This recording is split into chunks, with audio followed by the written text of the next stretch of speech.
وَلَقَدْ آتَيْنَا مُوسَىٰ 9 آیات بینات، اور بے شک ہم نے حضرت موسیٰ علیہ السلام کو 9 واضح نشانیاں عطا فرمائی تھیں۔ موسیٰ علیہ السلام کی نبوت کی دلیل کے طور پر اللہ فرماتا ہے کہ ہم نے فرعون کی تسلی کے لیے موسیٰ علیہ السلام کو 9 نشانیاں عطا فرمائی تھیں جو کہ واضح نشانیاں تھیں، اور وہ نشانیاں جیسا کہ موسیٰ علیہ السلام کا عصا اور آپ کا ید بیضا کا مطلب ہے کہ روشن ہاتھ، جب آپ بغل میں ڈالتے تھے اور بغل میں ڈال کر جب ہاتھ باہر نکالتے تھے تو آپ کا ہاتھ چمکتا تھا، اور اس کے علاوہ دریائے نیل کے اوپر اپنا عصا مار کر راستہ بنانا، یہ بھی اللہ تعالیٰ کی طرف سے نشانی تھی، اور پتھر کے اوپر عصا مار کر پانی نکالنا، یہ بھی اللہ تعالیٰ کی طرف سے روشن نشانی تھی۔ اس کے علاوہ فرعونیوں کے اوپر اللہ تعالیٰ کی طرف سے طوفان آنا اور مختلف شکلوں میں عذابات کا آنا، یہ ساری نشانیاں اللہ پاک نے موسیٰ علیہ السلام کو معجزے کے طور پر عطا فرمائی تھیں۔ فَاسْأَلْ بَنِي إِسْرَائِيلَ، اے میرے حبیب علیہ السلام آپ بنی اسرائیلیوں سے پوچھیں، اِذْ جَاءَهُمْ، جب ان کے پاس حضرت موسیٰ علیہ السلام تشریف لائے تھے، فَقَالَ لَهُ فِرْعَوْنُ، تو جناب موسیٰ علیہ السلام سے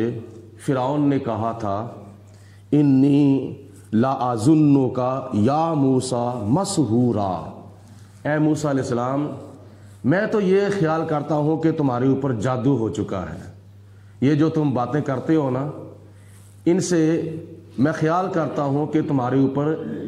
کسی جادوگر نے جادو کر دیا ہوا ہے۔ یہ فرعون نے بات کی تھی حضرت موسیٰ علیہ السلام کو۔ تو اس کے جواب میں موسیٰ علیہ السلام نے کیا ارشاد فرمایا، قال لقد علمت، آپ نے فرمایا کہ اے فرعون تجھے خوب پتہ چل گیا ہے، تجھے معلوم ہو چکا ہے، ما انزل ہؤلاء الا رب السماوات والارض، کہ یہ جو مجھے اللہ پاک نے معجزات عطا فرمائے ہیں،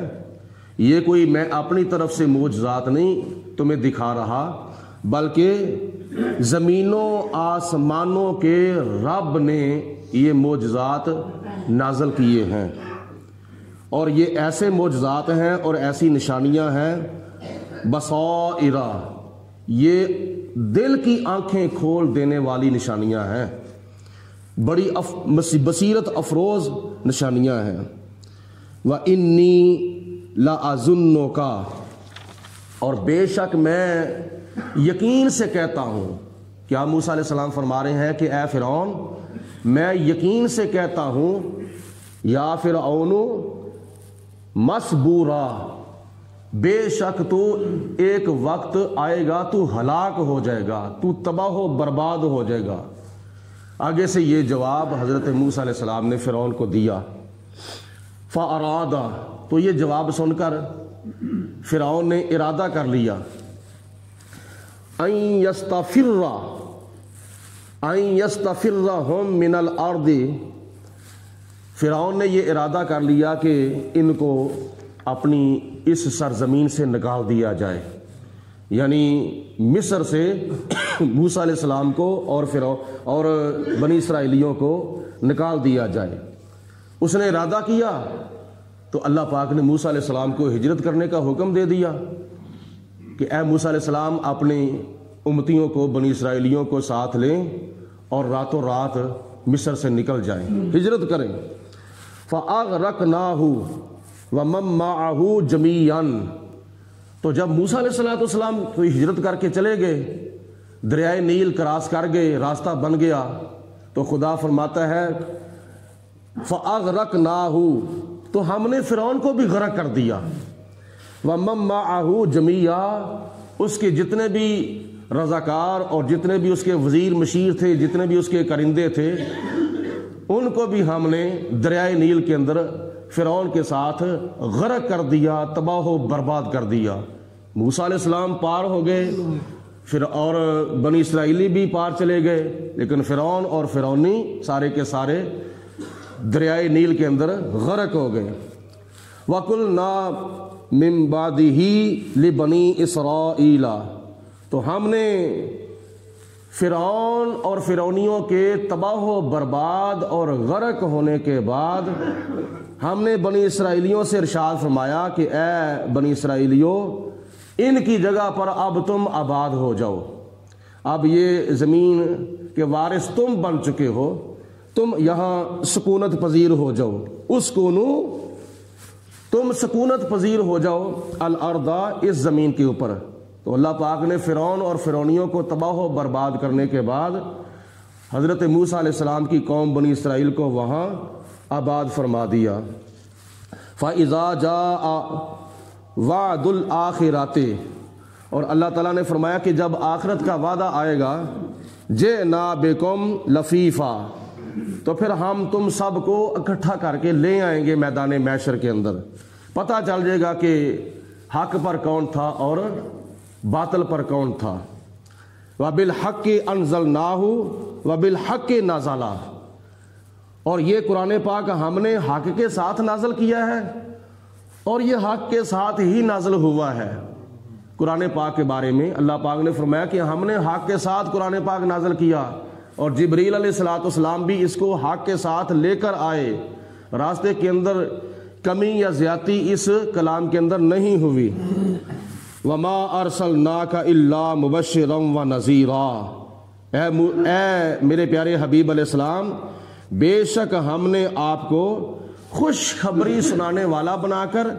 اور ڈر سنانے والا بنا کر بھیجا ہے۔ یعنی آپ دنیا کے اندر تشریف لا کر اپنے صحابہ کرام کو جنت کی خوشخبریاں سناتے ہیں اور کفار کو جہنم کا ڈر سنا کر ڈراتے ہیں، جہنم کا عذاب سنا کر آپ ان کو ڈراتے ہیں۔ وَقُرْآنًا فَرَقْنَاهُ، اور اس قرآن پاک کو ہم نے جدا جدا کر کے نازل کیا۔ یعنی جبریل علیہ السلام جب قرآن پاک لے کر حضور علیہ السلام کے پاس آتے تھے تو عرض کرتے تھے یا رسول اللہ صلی اللہ علیہ وسلم، یہ فلاں صورت ہے، یہ فلاں صورت ہے، اور یہ آیت فلاں آیت کے بعد ہے، یہ آیت فلاں آیت کے بعد ہے۔ حسب ضرورت یہ قرآن پاک نازل ہوا۔ لِتَقْرَأَهُ عَلَى النَّاسِ عَلَى مُقْسٍ، تاکہ آپ لوگوں کے اوپر ترتیب کے ساتھ ٹھہر ٹھہر کر قرآن پاک لوگوں کے سامنے پڑھیں۔ وَنَزَّلْنَاهُ تَنزِيلًا، اور یہ تھوڑا تھوڑا کر کے آہستہ آہستہ یہ قرآن پاک نازل ہوا۔ دوسری کتابیں تو بیک وقت نازل ہو چکی تھیں، تورات، انجیل، زبور ایک ہی وقت میں یعنی نازل ہو چکی تھی۔ تینوں کتابوں میں سے جو کتاب بھی آتی تھی بیک وقت نازل ہو جاتی تھی، لیکن قرآن پاک کو اللہ پاک نے 23 سال کے اندر حضور علیہ السلام کے اوپر نازل کیا، حسب ضرورت تھوڑا تھوڑا کر کے۔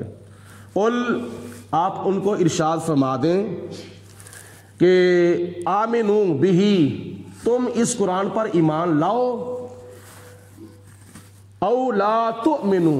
یا اس قرآن پر تم ایمان نہ لاؤ، لیکن ایک بات یاد رکھنا، ان الذین اوتوا العلم من قبلہ، جن لوگوں کو اس سے پہلے علم عطا کر دیا گیا تھا، اے کفار مکہ تم اس کلام پر ایمان لاؤ یا نہ لاؤ، لیکن یہ یاد رکھو، یہ کان کھول کے بات سن لو، بے شک جن لوگوں کو اس سے پہلے یعنی قرآن پاک نازل ہونے سے پہلے جن کو علم دے دیا گیا تھا، تورات کا، انجیل کا، زبور کا، اذا یتلا علیہم، جب ان کے اوپر پہلی کتابوں کی آیتیں تلاوت کی جاتی تھیں، ان میں سے کئی ایسے بھی خوش نصیب لوگ تھے، یخرون للاذقان سجدا، وہ ٹھوڑیوں کے بال سجدے کے اندر گر جاتے تھے، اللہ کا کلام سنتے ہی اتنا ان کے دلوں کے اندر خوف پیدا ہوتا تھا، اتنا اللہ پاک کا ڈر پیدا ہوتا تھا کہ وہ ٹھوڑیوں کے بال زمین کے اوپر سجدے کے اندر گر جاتے تھے۔ وَيَقُولُونَ سُبْحَانَ رَبِّنَا، اور یہ کہتے تھے کہ ہمارا رب پاک ہے، ہمارا پروردگار عالم پاک ہے۔ إِن كَانَ وَعْدُ رَبِّنَا لَمَفْعُولًا، اور بے شک ہمارے رب کا جو وعدہ ہے وہ پورا ہونے والا تھا، تو اب اس کے پورا ہونے کا وقت آ گیا ہے۔ یعنی جو وعدے اللہ تعالیٰ کی ذات نے تورات کے اندر، زبور کے اندر اور انجیل کے اندر کیے تھے، قرآن پاک کے اندر خدا تعالیٰ نے وہ وعدے پورے کر دیے ہیں۔ کیا وعدہ کیا تھا؟ ایک وعدہ یہ بھی تھا کہ میں اپنے پیارے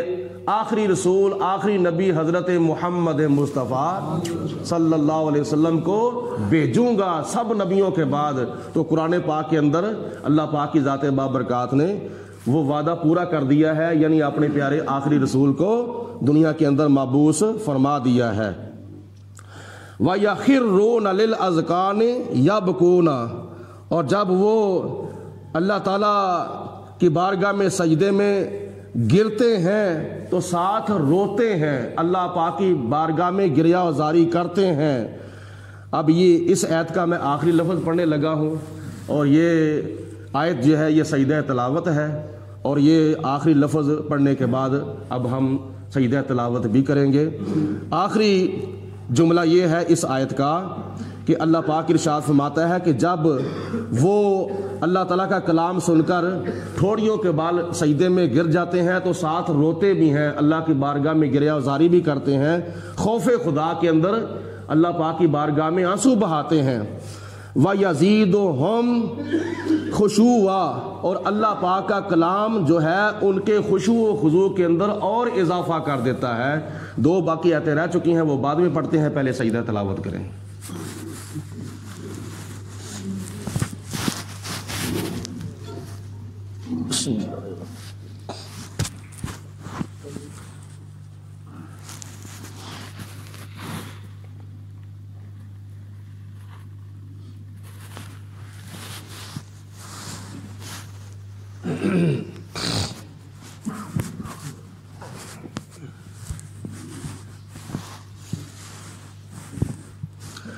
کل، اے میرے پیارے حبیب علیہ الصلوۃ والسلام، آپ ارشاد فرما دیں، ادعو، پکارو، اللہ تعالیٰ کو، ادعو الرحمن، یا پکارو تم رحمان کو۔ اللہ بھی اللہ کا نام ہے اور رحمان بھی اللہ کا نام ہے۔ ایما تدعو، تم جس اللہ کے جس نام سے بھی تم اللہ کو پکارو گے، تم اللہ کو اللہ کے جس نام سے بھی پکارو گے، رحمان، رحیم، کریم، علیم، حکیم، غفور، شکور، ستار، غفار، قہار، یہ سارے اللہ تعالیٰ کے نام ہیں۔ ان میں سے جس نام سے بھی تم اللہ کو پکارو گے، فَلَهُ الْأَسْمَاءُ الْحُسْنَى، تو سارے کے سارے نام اللہ تعالیٰ کے بڑے پیارے نام ہیں، اللہ کے خوبصورت نام ہیں۔ وَلَا تَجْهَرْ بِصَلَاتِكَ، اور اپنی نماز کے اندر اپنی آواز کو بلند نہ کرو، اونچی آواز سے نماز نہ پڑھو۔ وَلَا تُخَافِتْ بِهَا، اور نہ ہی اپنی آواز کو بالکل ختم کر دو۔ وَابْتَغِي بَيْنَ ذَلِكَ سَبِيلًا، ان دونوں طریقوں کے درمیانی جو طریقہ ہے نا، وہ طریقہ اختیار کرو۔ مطلب یہ ہے کہ جب نمازی نماز پڑھے تو اونچی آواز سے نماز نہ پڑھے، یعنی سبحانک اللہم و بحمدک، یا سجدے کی تسبیحات، یا رکوع کی تسبیحات، یا تکبیرات، یا التحیات، یا درود شریف، یا دعا اونچی آواز سے پڑھنے کی اجازت نہیں ہے۔ ایک اس کا یہ بھی معاملہ بن جاتا ہے کہ ساتھ والے دوسرے جو نمازی ہیں وہ ڈسٹرب ہو جاتے ہیں، ٹھیک ہے۔ اور اللہ تعالیٰ نے فرمایا کہ بالکل آواز بند بھی نہ کر دو، مطلب یہ ہے کہ زبان کو حرکت ضرور دو، اتنی آواز ہونی چاہیے کہ تمہارے کان جو ہے وہ تمہاری آواز کو سن لیں۔ جیسے کسی کے کان کے اندر بندہ سرگوشی کرتا ہے نا، تو وہ سرگوشی کی آواز بندہ خود سنتا ہے یا کسی کے کان میں جب کہی جاتی ہے تو وہ کان والا سنتا ہے؟ بس یعنی اتنی کو آواز نکالو کہ تمہارے اپنے کان جو ہیں وہ سن سکیں۔ وَقُلِ الْحَمْدُ لِلَّهِ الَّذِي، اور اے میرے حبیب علیہ الصلوۃ والسلام تم یہ کہو کہ تمام خوبیاں اللہ تعالیٰ کی ذات بابرکات کے لیے ہیں، الذی جس نے لم یتخذ ولدن، جس نے اپنے لیے کوئی اولاد نہیں بنائی، وہ اولاد سے پاک ہے، وہ بچوں سے بچیوں سے پاک ہے، ولم یکن لہ شریک فی الملک، اور پوری سلطنت کے اندر، اللہ پاک کی پوری بادشاہی کے اندر، اللہ پاک کی ساری خدائی کے اندر اللہ پاک کا کوئی شریک نہیں ہے، وَلَمْ يَكُنْ لَهُ وَلِيٌّ مِّنَ الذُّلِّ، اور اللہ پاک کی ذات بابرکات کا کوئی مددگار بھی نہیں ہے، کیونکہ مددگار تو اس کا ہوتا ہے جس کو کمزوری ہو، تو اللہ پاک کمزوری سے بھی پاک ہے، اس لیے اللہ پاک کی ذات بابرکات کی کمزوری کے لیے کوئی اس کا مددگار بھی نہیں ہے۔ وَكَبِّرْهُ تَكْبِيرًا، اور اے میرے پیارے حبیب علیہ السلام تم اللہ پاک کی بڑائی اور کبریائی بیان کرو جیسا کہ اس کی بڑائی اور کبریائی بیان کی جاتی ہے۔ اللہ پاک کے فضل و کرم سے 15ویں سپارے کی سورت بنی اسرائیل آج مکمل ہو چکی ہے، اور کل انشاءاللہ تعالی سورت کہف کا آغاز کیا جائے گا۔ خدا کی ذات بابرکات ہم سب کو قرآن مجید فرقان حمید کے فیض و برکات سے مالا مال فرمائے۔ وآخر الدعوانا ان الحمد للہ رب العالمین۔